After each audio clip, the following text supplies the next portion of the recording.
Ahora bien, Francisco, hablemos de, yo creo que queremos hacer una comparación entre el Leonel Fernández, no el histórico, pues eso lo conocemos. Ahora nos fuimos de lo global a lo local. Sí, claro, vamos a lo global a lo local, exacto.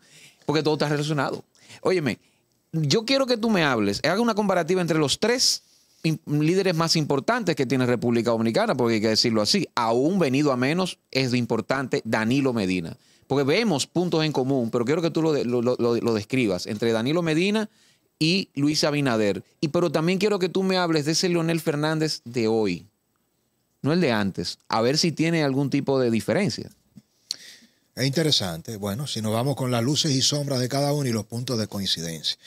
Empecemos por Leonel. Yo pienso que Leonel es el modelo de liderazgo egocentrista, visionario. Sin lugar a dudas es el político dominicano en la historia de nuestra nación más preparado. Entonces yo creo que lo que distancia a Leonel de todo el resto del liderazgo es que Leonel es el primer político producido, manufacturado fuera del territorio dominicano. Y es precisamente esa paradoja que lo que te fortalece te debilita. Entonces Balaguer es un santiaguero a la usanza tradicional, un político ilustre, intelectual, que lo más cercano que tuvo de los contactos con la globalidad fue la Sorbona de París. Es un pensamiento conservador, pero Balaguer siempre miraba hacia adentro. Cuando miras a Bosch, entonces, el presidente Bosch, intelectual, el profesor, se fue a un exilio forzado, precisamente luego del golpe de Estado del 63. Y ese exilio le sirvió para él hacer una especie de catarsis intelectual. Y ahí tiene su mayor producción, incluso en un pensamiento geopolítico, que lo encontramos en obras como de Fidel Castro a Cristóbal Colón, Frontera Imperial, que es un libro que debería leerse todo dominicano. Claro que sí. No para hacer comunicación ni análisis, sino para poder entender incluso desde aspectos del nacimiento del capitalismo hasta por qué estamos donde estamos, explicado no por un político, por un pensador. No, y además le dice a España en ese libro, ustedes fueron un imperio inconsciente. Fueron un imperio inconsciente, pero no niega de la hispanidad. Que yo creo que esa fue una de las grandes reflexiones de Bosch. Para nada. Hoy día estamos dándonos. Estamos dando y diciendo, diablo, pero es verdad, fuimos muy duros con los españoles. Y él también tuvo esa visión. Brillante esa discusión, pero también una disquisición en medio de la conversación, Edwin, eso que tú citas. España, fuimos muy duros, ¿verdad? Con los españoles nosotros, pero España fue también sumamente duro con los árabes. Entonces, ¿qué hizo España? 800 años después agarró, y todo lo que construyeron los árabes y los judíos en la Iberia, en España, ellos lo destruyeron con la Inquisición. Entonces, todo lo bueno, la banca, el comercio, el desarrollo que tenía España para ser una potencia, los españoles lo destruyeron para negar todo lo que fue una invasión que no se podía recordar en la historia. Y el profesor Bosch nos enseña también en muchas de sus obras que precisamente es parte de la desgracia, lo que no hizo Estados Unidos con los ingleses. Estados Unidos emancipa a los esclavos, pero preserva todo lo mejor. Incluso cuando tú miras la historia de la celebración de Acción de Gracia, de Mayflower, de cuando llega el Mayflower, cuando llega la cosecha, es decir, las tradiciones norteamericanas se basan en ese reencuentro con su origen, que es Inglaterra.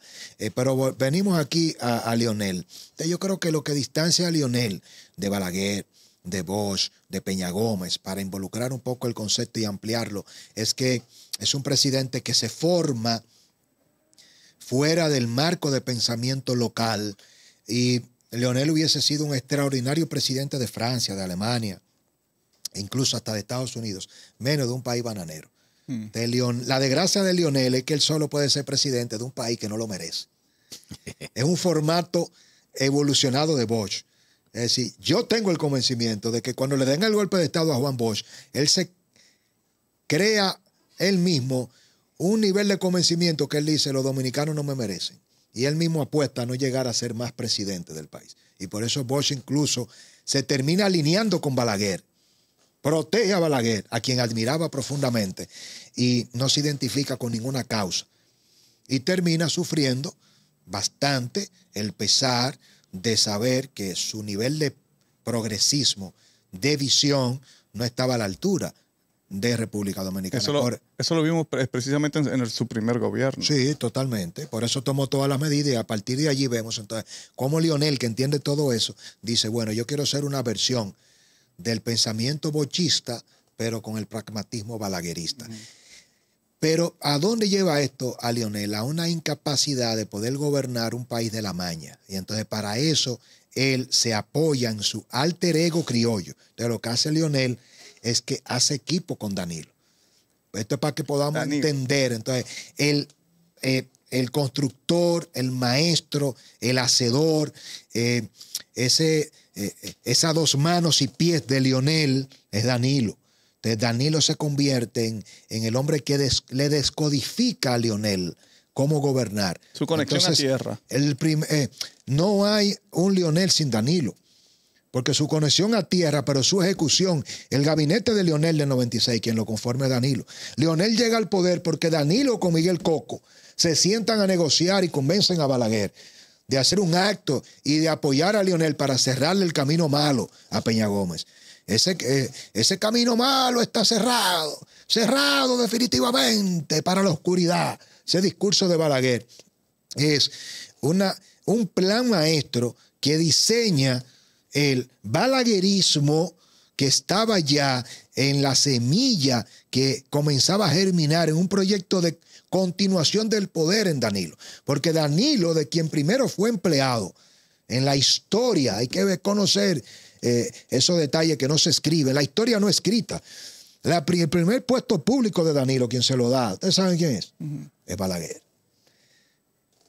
Y Danilo es empleado de aduana. Y la primera riqueza... Directo del Pacoreo. Directo del Pacoreo.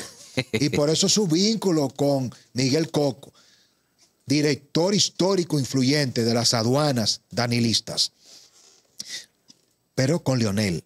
Entonces, el pragmatismo de Lionel es a través de Danilo. Entonces, ¿en qué coinciden Danilo y Lionel? En una necesidad y una simbiosis de las limitaciones del orden global y de la visión de cómo modernizar a una República Dominicana, que es Lionel, y el pragmatismo, que es Danilo. ¿Dónde coinciden? En la ambición del poder. Entonces, Danilo crea un proyecto donde la fábrica de presidentes de Lionel, quien la dirige, la diseña y engrasa el mecanismo, es Danilo. El dueño de la fábrica de presidentes es Danilo. Ahora, el que capitaliza eso es Lionel. Es como cuando tú estás detrás como productor de un talento, pero tú formas el talento, desarrollas el talento, y ustedes vienen un poco de allí. Ustedes vienen del detrás de cámara. Y entonces llega un momento que tú ves gente con tan poco talento, con tan pocas condiciones, que son tan malos de dirigir, que tú dices como productor y como director, yo no voy a seguir dirigiendo gente tan mediocre. Vamos a resolver esto. Vamos a resolverlo nosotros. Yo voy a escribir mi propio guión, mi propia producción, y ahora yo lo voy a asumir. Esa es la rebelión en la granja, políticamente hablando, que conecta a Danilo y a Lionel. Cuando llegamos al presidente Abinader, entonces Abinader es un producto de el encuentro de una nación que no acaba de ponerse de acuerdo. Porque lo que hace Danilo es que dice, yo no me arrepiento de ser un líder y un presidente de este país, porque a mí no me interesa conectar con lo global, con Naciones Unidas, con la OEA. Yo no voy a ser Fidel Castro, porque al final todo el que ha aspirado a hacer eso, como Bosch y Lionel, terminan siendo presos de su propio poder. Porque fíjate que Lionel fue presidente 3 veces y Lionel por primera vez ahora es que está conociendo a la República Dominicana. Lionel sufriendo la soledad del poder, ahora es que él conoce el poder, porque nunca lo ostentó. Lionel nunca nombró, nunca decretó. El todopoderoso secretario de la presidencia, Danilo Medina. El hombre de la nominilla que tenía medio partido en una nómina fue Danilo Medina. Fue Danilo. Claro. El padre de la partidocracia y del poder es Danilo. Entonces, Lionel gobernó siendo un presidente de la élite de pensamiento sin tener lealtades. Por eso es que nadie se queda con Lionel, porque quien lleva, construye, atrae, educa y le da acceso. ¿A quién tú le respondes? Al que te dé el decreto. ¿A quién tú le respondes? Al que te cancela. Entonces, esa desconstrucción del poder es lo que lleva al nacimiento del primer presidente, que no es intelectual, que no es político y es empresario. que es Luis Abinader. Entonces, es la primera vez que un empresario, sin ser intelectual ni político, llega a la presidencia. Sí. Pero llega para él mismo, entonces, ser un presidente de transición que coincide en las aspiraciones de modernizar a una República Dominicana como Lionel, Luis, y de ser lo suficientemente pragmático como para tener éxito electoral y romper con la maldición de un partido que es entrópico, PRDM, que el PRD destruyó a Bosch apostando a darle un golpe de Estado a su propio presidente. El PRD destruyó dentro del PRD a Peña Gómez, porque quien vende e impide que Peña Gómez llegue al poder no es Balaguer, son los peñagomistas, que nunca le perdonaron a Peña que siendo negro, pobre y de ascendencia haitiana llegara a la presidencia, y que toda esa burguesía que la acompañaba, no. ¿Cómo Hugo Tolentino Dit podía asumir que fuera Peña y no él? ¿Cómo Atuey le iba a perdonar al destino que fuera presidente Peña y no Atuey? ¿Cómo doña Milagros? ¿Cómo Tirso Mejía Ricard? ¿Cómo todos? Hipólito. ¿Cómo? Hipólito como accidente histórico igual. Pero bueno, todo eso nos lleva a entender que Luis tiene también una distancia, pero los tres se unen. ¿En qué? En que llegan a gobernar con sus amigos. Entonces, fíjense que el presidente Abinader está, paradójicamente, luego de esa especie de radiografía, está gobernando en gran medida con el mismo estilo de Lionel y de Danilo. Porque el presidente Abinader coloca a sus grandes amigos en las posiciones de Estado y sin importar el precio que estamos pagando los dominicanos. Él le permite a Jochi Vicente, su compañero inseparable, cuando todo el mundo se burlaba de Luis en la escuela y creía que Abinader era un riquito que no pensaba, Jochi estaba ahí. Y entonces ese sueño que él construye lleva a que el presidente Abinader le entregue el diseño de una reforma fiscal a su amigo, con el funcionario con más poder en toda la historia de República Dominicana, es Jochi Vicente, porque es capaz de tomar decisiones que se la impone al propio presidente. No le explica la reforma a nadie, no la consulta. 48 horas antes, el director de Impuesto Interno y el director de Aduana, esto es primicia, se enteran de la reforma, ellos dos. 48 horas antes, coño, los dos grandes recaudadores. Por eso Mero estaba entonces. Es el fracaso. Loco. Y Jochi impone una reforma que involucra a todo un gabinete al que él no le dio participación ni explicación. Tenían prohibido opinar. Y después él mismo diseña la estrategia y dice, la reforma se va a discutir en el Congreso. Y lo que se vaya a modificar es en el Congreso. Y eso lo autoriza el presidente. Nadie va a discutir eso. Y además le añadió, y estamos dispuestos a cambiar si encuentran errores garrafales. O sea, ahí no hay errores. Sí. No hay errores. Ahí no hay errores. Señores, ese amigo del presidente, guardando la diferencia, ¿no se le parece a Félix Bautista? Félix Bautista, claro, el todopoderoso amigo de Lionel, que a Lionel hay que preguntarle qué fue lo que le hizo Félix Bautista, que él estuvo dispuesto a perder el poder, a casi caer preso, a pasar de ser el presidente más influyente y preparado, Lionel, al más odiado, sí, a entregar y a repartirle a sus amigos, Víctor Díaz Rúa, Félix Bautista, Freddy, de Obras Públicas. Cuando tú miras, tú dices, pero no se parecen en nada, Lionel. Abinader estaría dispuesto a hacer eso mismo que hizo Leonel Fernández por uno de sus hombres. No solo estaría dispuesto, lo está haciendo. Sí. El presidente Abinader, se le ha criticado a Abinader que tira para adelante a su gente cuando se ve acorralado. No, él tira para adelante a los funcionarios que no son sus amigos. Ajá, vamos porque Fulcar no es amigo del presidente. Fulcar es un trabajador político. ¿Macarrulla? Tampoco es amigo del presidente. Es un empresario que coyunturalmente representa un poder económico dentro del gobierno. Pero cuando tú miras, como lo describiría en tiempos pasados el ilustre y gran amigo brillante Guido Gómez Mazara, cuando tú analizas la popicracia de Luis, eso está en las posiciones y son intocables. Entonces tú dices, bueno... Sigmund Freud es parte de esa popicracia. Sigmund Freud es parte de...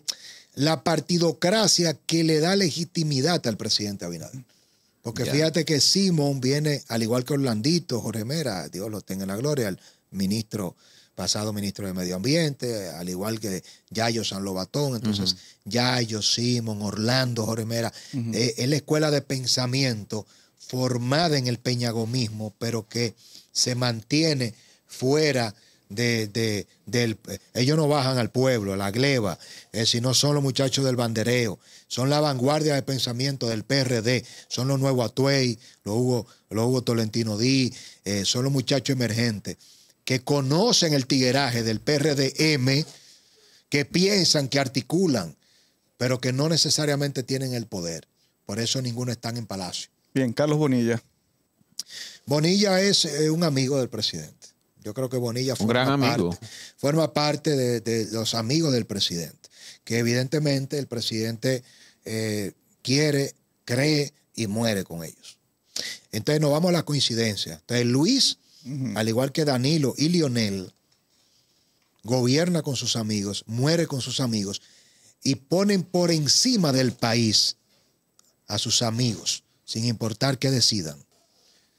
Un presidente que está dispuesto a perder 20 puntos, a casi perder un gobierno. Y fíjate que después de la mayor crisis que en la historia reciente haya tenido presidente alguno acabando de ganar una reelección, no destituye a Hochi Vicente. Sí. Ni lo toca.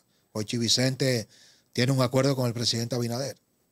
Y el acuerdo es, tú llegas a la presidencia y yo soy gobernador del Banco Central. El presidente Abinader va a hacer a Hochi Vicente gobernador del Banco Central antes de irse del poder. ¿Qué le puede costar eso? Que el país quiebre con un economista brillante, pero que es un tipo tan brillante que el ego supera su inteligencia. Lo demostró ahora. Nos llevó casi al abismo. Sí. No, lo demostró, sí. El acuerdo marítimo con los Países Bajos. He escuchado a mucha gente defendiendo esto, ¿ah? Y diciendo que sí, que efectivamente nosotros no perdimos terreno, sino que ganamos terreno.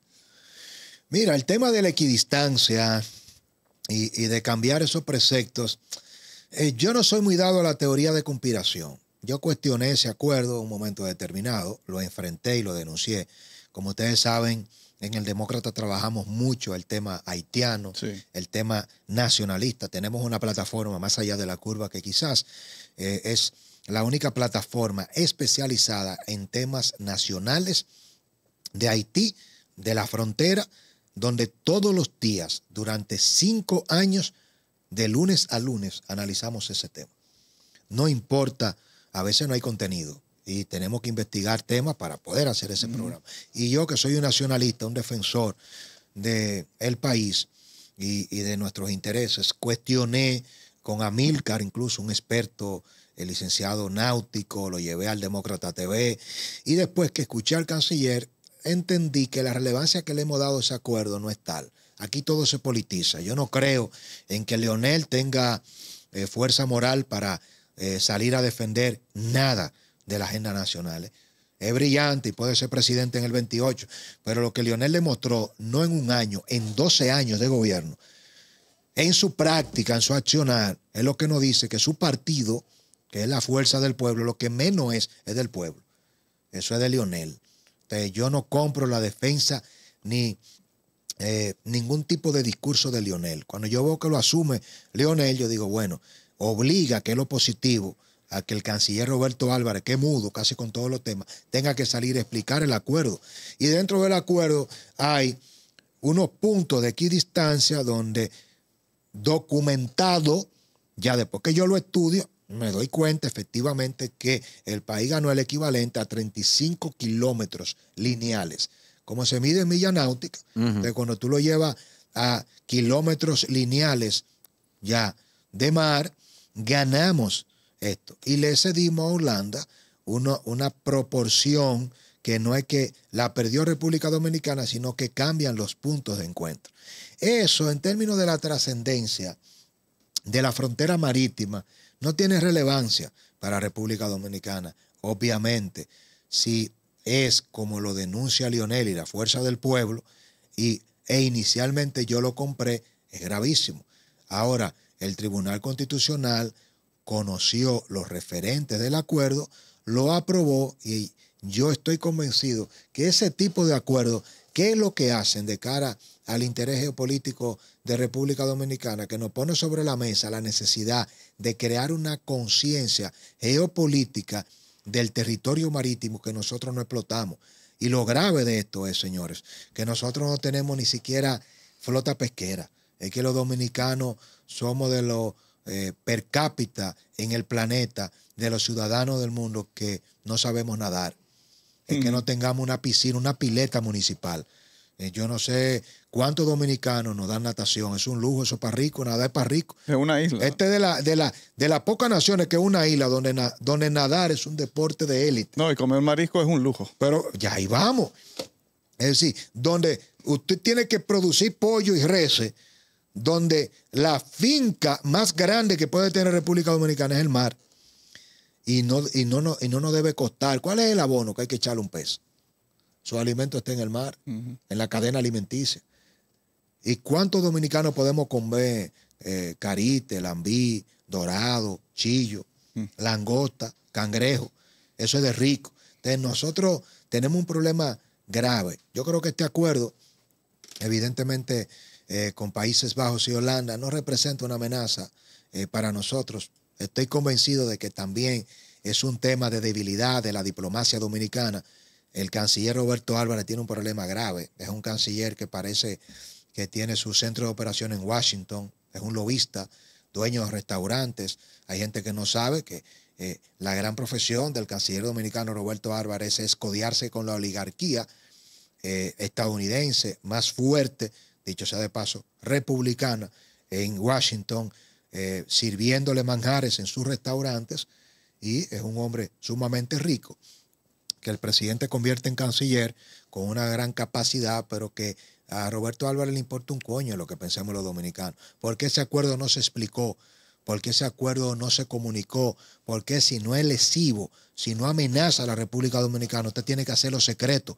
Son de las cosas que también le siembran duda a uno. Pues si el acuerdo no va a dar 35 kilómetros cuadrados de ganancia, entonces ¿por qué usted tiene que firmarlo, negociarlo, mandando al tribunal sin hablar del acuerdo? Porque eso no es suyo. Usted no está negociando un cambio de titulación de una finca, canciller.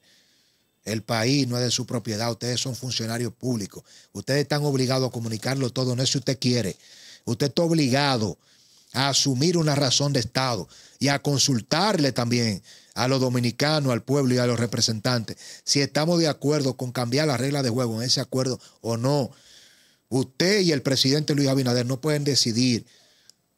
El presidente es electo para utilizar una delegación de la representación del poder, pero él no es el pueblo. El presidente no está manejando la empresa que le dejó su padre. Y creo que lo más grave de todo es que la misma dinámica con la reforma fiscal, con la reforma laboral, con el acuerdo con Países Bajos, con todo, se sientan en un laboratorio a tomar decisiones y por eso les sale mal todo. Por eso nos oponemos y lo criticamos y dudamos.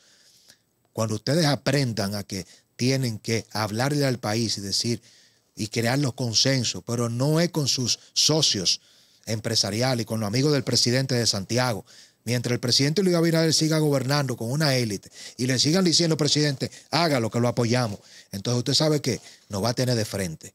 Y lo mejor de todo es que le reparten un presupuesto a todos los pseudos comunicadores y periodistas que son los que le dicen a los presidentes y a los cancilleres y a los ministros, cuenta conmigo, eso está resuelto. Y cuando se le arma la crisis, ¿dónde se la arma?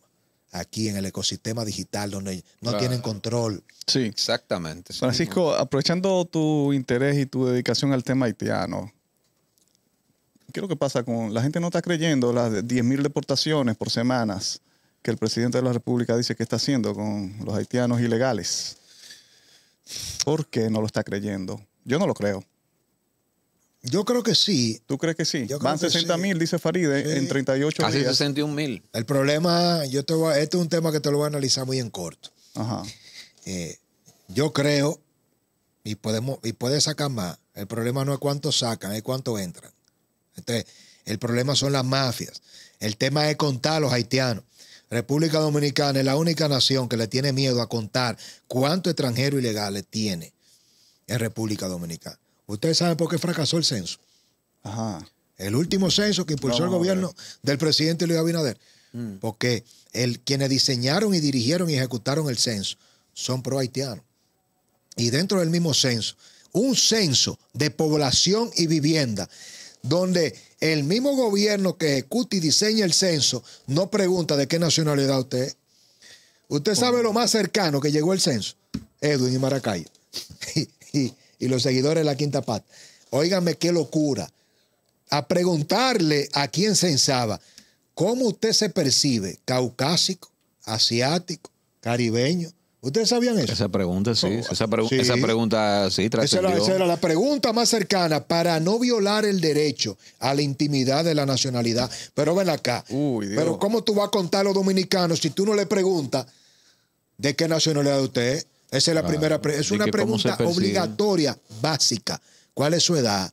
Su nivel económico, cuántos hijos usted tiene. Pero antes que eso es, ¿dónde usted vive? ¿Quiénes son sus padres? ¿Cuál es su nacionalidad? No, porque está prohibido. Eso es discriminatorio. ¿Quién carajo? Yo no voy a hacer una palabra. Eso es un censo de cantidad de ocupantes de un territorio. No, y además es un no censo, de un país. Es un censo para ocultar. ¿Cuánta gente hay aquí? En vez de contabilizar, para ocultar. Claro. Y me parece el censo que hacían los colonos aquí. Tú eres brillante, Baracá. Los que hacían los colonos aquí, que dio origen a la palabra o a la frase, aquí no hay indios. Cuando contaban a la población, ignoraban a los indios para decirle a la corona española, señores, no hay indios que trabajen, necesitamos negros. Necesitamos negros, estamos esclavos. Y aquí no hay indios. Aquí no hay indios. Aquí no hay indios. Aquí no hay haitianos. El día que los dominicanos sepamos, escúchenme bien, cuántos haitianos tenemos en el territorio, se arma una revolución. Ese día salimos todos nosotros a sacar a los haitianos como pueblo. Nunca lo hemos querido contar. Te saca 10,000 haitianos a la semana. Inicialmente está muy bien y yo apoyo la medida. Y le he dicho al vicealmirante, Lee Ballester, que es bastante guapo y que habla. Le digo, no, óigame, desmonte la mafia de migración. ¿Cuánto usted ha cancelado? Exacto. No quiera decir que aquí está todo bien. Preso? ¿Cuánto ha metido preso? Yo lo quiero ver con nombre y apellido. ¿Cuántos guardias? ¿Cuántos civiles? ¿Cuántos compañeritos? Y ya lo usted admitió. Está sacando. Él lo admitió ya, que había un negocio no, ahí. pero que eso es un negocio, una estructura que mueve cientos de millones de pesos diarios. Claro. El negocio, el oro de República Dominicana es la mafia migratoria. El oro negro de aquí es la droga. Ustedes saben por dónde entran los cientos de millones de dólares de las mafias, de las bandas criminales de Haití. Es por la frontera dominico-haitiana. Las inversiones que los haitianos tienen aquí en restaurantes, en plazas comerciales con testaferros dominicanos.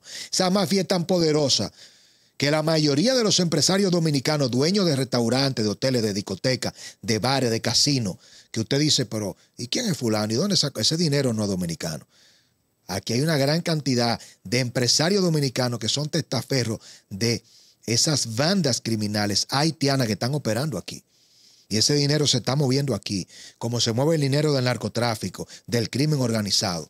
La economía del lavado y del crimen organizado en República Dominicana es superior como economía soterrada a la economía formal. Por eso que usted ve, pues no somos competitivos produciendo en bien agrícola. Estamos jodidos en el campo, la zona franca están quebradas.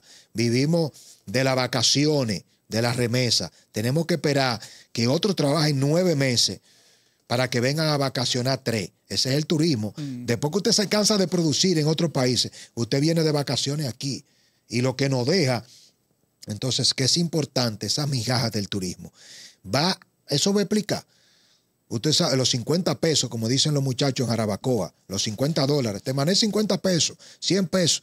Esa remesa, señores, es lo que tiene aquí, en gran medida, una población parasitaria, que usted lo ve a los muchachos. Y critican a Puerto Rico, pero estamos igual. Estamos peor que Puerto Rico. Jarabacoa, tú dices Jarabacoa, bien. Jarabacoa es un pueblo parasitario. Parasitario. Y así mismo. Vicente Noble. Así está Vicente Noble, pero así mismo está Mao, así está Monteplata, así mismo está Ocoa, Rancho Arriba, así está Baní, vayan a Baní. De aquí, ¿de qué estamos produciendo? Nada. ¿De dónde salen los ninis? Entonces, ¿cómo es que tenemos tanta velita prendida? ¿De dónde que sale tanto whisky? Lunes para el que puede, martes de matiné, miércoles de karaoke, jueves de contrabando, viernes social, sábado de Lady Night. A todos los niveles, ¿ah? Es de lunes a lunes que estamos en Moche, prendido la pámpara. Sí. Lavado, droga, microtráfico, crimen, atraco y mafia. Entonces, la gran verdad es que la riqueza que genera la pobreza de Haití, Haití es la nación que más riqueza genera de la pobreza. Nunca antes en la historia de la humanidad un país había generado tanta riqueza de su desgracia. Tiene a uno de los hombres más ricos de la región, Haití. Entonces, Tiene uno lo más rico. El primer y por lo menos hasta ahora, único 1.000 millonario que tiene Haití. bien. Francisco, antes de terminar, yo quisiera que analicemos un poco un audiovisual que fue quien inauguró ese audiovisual, tu proyecto El Demócrata. Bueno, hay que decir que Francisco Tavares tiene casi 20 años haciendo opinión pública. Claro. Y que luego de ese legendario y programa de culto, Tendencias Radio, que reunió a las mentes más brillantes que yo he podido ver en un staff. Ahí estaba Eriden Estrella, Adrián Lebrón, Aneudi Santo, contigo. Que si habría que comparar a Alberto Adam, Francesco sí, Fino, Harold Modesto. claro. Si habría Modesto, que duro. compararte con algún artista, yo diría que tú eres el Johnny Pacheco de estos lares. Has reunido a mentes brillantes y que notamos el desarrollo de esa mente. Vimos el progreso de Aneudi Santos, ¿no? Así es. Y como dijimos, Brillante Aneudis. el crecimiento de la Quinta Pata también te debe mucho a ti porque fuiste uno de los primeros en creer en ella y darnos unos consejos que hasta el día de hoy lo estamos implementando y que han dado resultados. Y fuimos parte de un gran equipo, de un gran proyecto. Tú fuiste un gran protagonista, Maracayo, también en ese momento, en tu evolución, técnicamente hablando. Sí. Es decir, parte también de las producciones, de los aportes de Tendencia 2.0. Sí. Manejaste y tuviste una gran influencia en radio. Luego en el nacimiento de Tendencias TV, Edwin también apoyándonos junto contigo, ustedes con la amistad, la hermandad, la sociedad, que no es en la Quinta Pata que nace Claro. esto, y bueno, la evolución y los aportes de Aneudis como director creativo, nuestro como productor y luego como talento, cuando Claro. creamos aquello de los editoriales Tendencias. Sí. Ahí fue que comenzó en esos 5 minutos de fama, como yo le decía, lúzcanse. Y Eso Aneudis hay que comenzó. liberarlo, esos editoriales, Sí. ¿dónde están? Están guardados, los tenemos, hay que sacarlos, Vamos a hay que sacarlo, liberarlos. sí. Y el nacimiento de todo ese cenáculo de pensamiento degeneró con El Demócrata, que nació como un programa tradicional en televisión los lunes Ujú. y luego evolucionó a lo que es hoy nuestra plataforma. Recuerdo esa reunión tuya, Aneudi y yo, para crear este audiovisual que lo vamos a presentar, que fue el spot de presentación del Demócrata. Vamos a verlo y ya brevemente analizamos, ¿no? Adelante. Bueno, ahí tenían la democracia. ¿Qué vemos ahí? Háblame. No, yo no quiero narrarlo porque tú fuiste el creador, el que dirigió todo esto. Edwin estuvo también ahí, como lo vimos, Sí. Vemos actuando. Yo era el guardia. El guardia. Ahí vemos a la democracia abrazada por el que le ha prometido cumplir con sus ideales. Vemos como el que acaba de ser presidente de la República que ya le pone la banda y lo vemos entusiasmado, abrazándola. Y luego ese banquete, ¿no? Que al final quien paga la cuenta es la democracia. Pero vemos entonces que luego la encierran en un cuarto, es prisionera, y vemos esa imagen de este funcionario con su flamante esposa hecha a mano, ¿no? Una pegadiva. Una megadiva que pone al guardia a pasearle al perro, ¿no? Sí. No, perdón. Es la propia democracia. No, la democracia pasea al perro. Que le pase el perro a la esposa de este funcionario. Vemos a la democracia botando la basura y evidentemente la democracia entra en depresión y decide terminar suicidándose. Y entonces ahí vemos una luz de esperanza de una persona que va corriendo, tratando de llegar en el momento justo para salvar a esa democracia. Y eso lo que representa es todos nosotros. O sea, ese personaje que va corriendo a decir a la democracia, espérate, no, aguanta. Somos todos nosotros que con la labor diaria de denunciar, ¿no?, a todos estos abusadores de la democracia, tratamos de que la democracia pues no se suicide. Ese es el mensaje, ¿no? Y que representa muy bien toda la visión y el origen del demócrata y su compromiso con la opinión pública. Brillante, así es. Fue una pieza de antología. Yo espero que logremos hacer la segunda parte de ver, porque la democracia se salvó, pero puede ser que ella luego decidiera no quitarse la vida ahorcándose, sino dándose un tiro. Bueno, hay que ver. ¿Cuántos años ya del demócrata? Ya del demócrata, 4 años. 4 años. Y la verdad que no hemos visto la democracia no ha pasado bien. ¿Eh? No hemos visto avance. Se ha hecho un ejercicio más bien de gatopardismo. Esta es la quinta pata, edición especial con Francisco Tábares, el demócrata, José Maracayo, Edwin Cruz. Recuerda suscribirte, activar campanita, darle a me gusta para seguir creciendo y compartir. Recuerda que estamos en los canales 503 de Win TV para el Gran Santo Domingo, Siembra TV, de 1 a 2 de la tarde, de 8 a 9 de la noche la retransmisión, y también nos ven en una amplia red de canales de cable del Cibao Central.